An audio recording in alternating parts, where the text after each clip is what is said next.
The pink tax is the idea that in general women pay more than men for the same products just because of the color of the product. This is a marketing tactic that is used to target women, and it's an excuse for the average 13% increase in price for women over men. According to this article published by Representative Carolyn B. Maloney in 2016 for Congress, seeing these images that these razors are by the same brand. They both have 12 razors, but just because the women's are pink, they're $7.51 compared to the men's, who are $6.27 before the sale. Important concept to keep in mind when talking about the pink tax is that on average, women already earn 20% less than men in the workforce. So not only are we earning less, but we're also paying more for the same products. We wanted to know what products members of our Yukon community use and if it had a link to their gender identity. So we showed them either one set or the other of two similar products that are marketed towards a gender binary of male or female. Please note that while we do look at gender identity here in relation to the products purchased, there were limits to our questioning. Let's see which products people chose. I see her photo. Okay. Which products out of these two would you be more likely to use or purchase? Probably the first one. Okay. Why do you think you'd be more likely to pick this first one versus the second? I guess it's just, I don't know. It's just a more feminine scent, and I feel like that's what I use generally, so it's more in my comfort zone. And what is your gender identity? I'm trans. Okay. Which of these two products would you be more likely to buy or use? I mean, this one without seeing the scent though. What is your gender identity? My gender identity is straight male. Okay. And which product would you be more likely to use? This one or this one? The second one. The second one? Why is that? It's not floral scented, it seems. Okay.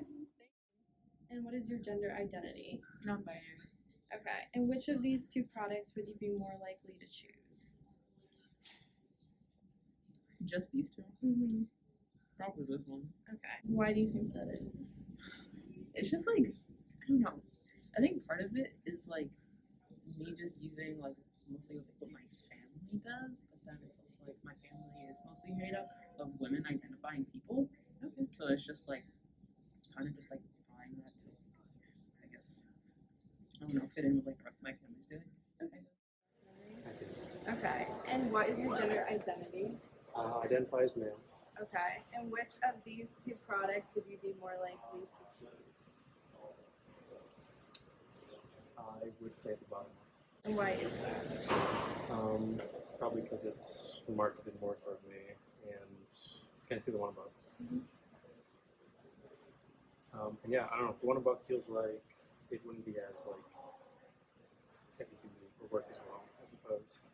Okay, thanks. So, what is your gender identity? She, Okay. And which product would you be more likely to use and why? the second. And why is that? Because like with the pink tax, a lot of feminine products are like way more expensive, less products, and a lot less effective. Okay. We then decided to sit down and have a conversation about this. We see often in some of the women's products this notion of like being soft and sexy and having to be clean. It's interesting to look at the gendered nature of how products are packaged and the language that's used on them, because I think it has a lot here. It reflects a lot of what society's attitudes are towards the different genders and the care that they have to put into taking care of themselves and like their hygiene practices, or at least what the expectation is. And it reinforces that gender binary and, like you said, the socialization of roles of males and females in society. And an interesting fact, I just read it in the Pink Tax article, is that the largest difference in pricing for male versus female products comes in personal care products like deodorant, body wash, and rinses. So You said like women are generally expected to like have so many steps to their skincare routine or like any routine of getting themselves ready, and like this Dove men's care is like body and face wash in one. Like that's it. And there's just such a difference between like what we expect or what these products kind of like communicate that we expect women to be doing to get ready to be clean and to be a person in our society versus like the simplicity these products put on men.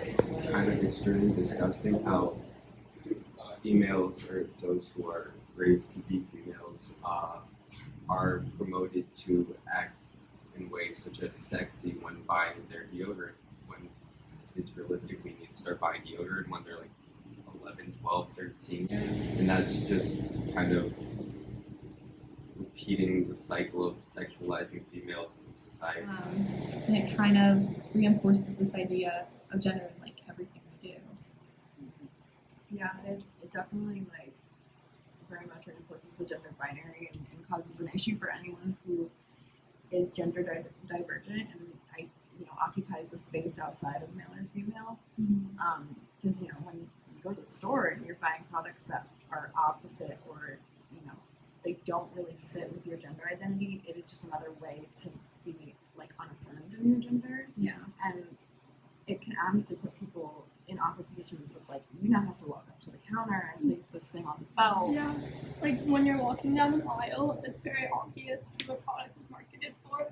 So if you're not the target audience, there's not a lot of like neutral colored products that maybe you would want to purchase. So the socialization we're told from such a young age that pink is female and blue is boy and From the second you're born and put in that hat, like men are supposed to smell like Cool Rush. They're supposed to smell like flowers and vanilla. It does not matter.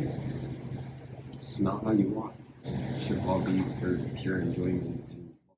Also, from a lot of our interviews, we got answers like, oh, male identifying people like saying that they're choosing a product because the other one's flowery and they like wanted to stay away from a flowery smell. Like, why? The products that we're talking about didn't say that it had a flowery scent. Right. It just said a was marketed sexy as scent. And And- female Yeah. products. And people associate people flowery assume, scents that it with was female flowery or products. fruity scent. And also, why do these products that everyone universally uses need genders? Like, who? Like, we They're all objects. have hair. Who cares what you're washing your hair with? Why do we need to have gendered products for something that like everyone uses? But do all consumers purchase the products that are marketed more towards the gender they identify? According to the article, Why Gender Marketing Repels More Than It Sells, written by Dina Jerdman, assumptions made about what type of products we predict a certain gender to want actually backfires and tends to make women more upset. Gender labels on a product could bring stereotypes up that are inaccurate and is not actually a good strategy for marketers. Ultimately, we hope that companies start to move away from selling gendered products and that women should not have to pay more for the same product.